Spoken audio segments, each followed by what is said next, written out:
Hi everybody, Mature Simmer here. So welcome to another episode of the Non-Aviator Flight Sim series. What I am trying to do in these short, pointed episodes is get you the information you need as someone who is not familiar with aviation, someone like me who came into this without any kind of a background, so I understand how you feel, but was drawn in with the intrigue and excitement of this whole new world that I could become a part of. And I plowed my way through it, and to help make it easier for others, I decided to share what I learned and just focus on key topics that you might need to know about. So what we're going to cover today is the pronunciation of letters and numbers, or the phonetic pronunciations, as they're known in the industry.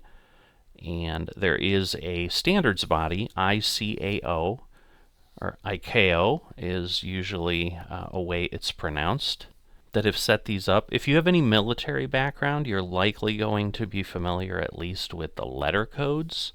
The numeric codes, I think, are a little bit unique to aviation, but there is a little bit more use with the letter codes.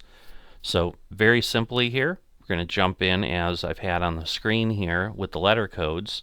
So basically you've got Alpha for A, B Bravo, Charlie, Delta, Echo, Foxtrot, Golf, Hotel, India, Juliet, Kilo, Lima, Mike, November, Oscar, Papa, Quebec, Romeo, Sierra, Tango, Uniform, Victor, Whiskey, X-Ray, Yankee, and Zulu.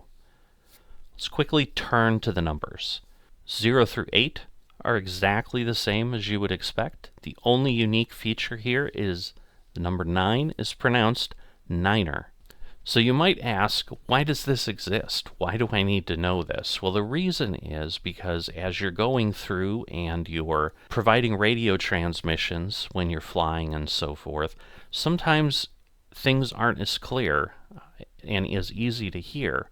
And so having an understanding that it's not going to be N as in Nancy, it's going to be November. You then start to understand what you're listening for, and especially with the numbers, for example, 9 and 5 sometimes sound the same on a radio transmission, or at least close enough that you might not be able to discern them. So that is why the phonetic alphabet and numerals exist and are utilized in the aviation community.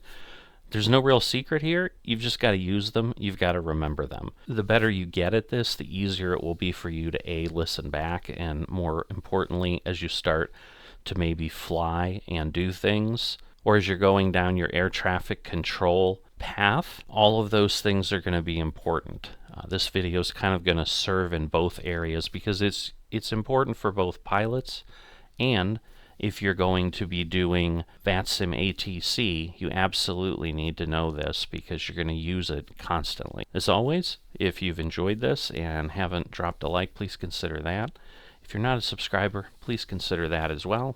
If this is something you're interested in, it'll just make it easier for you to stay attuned to the channel and see them come out as you go along. And I will see you next time.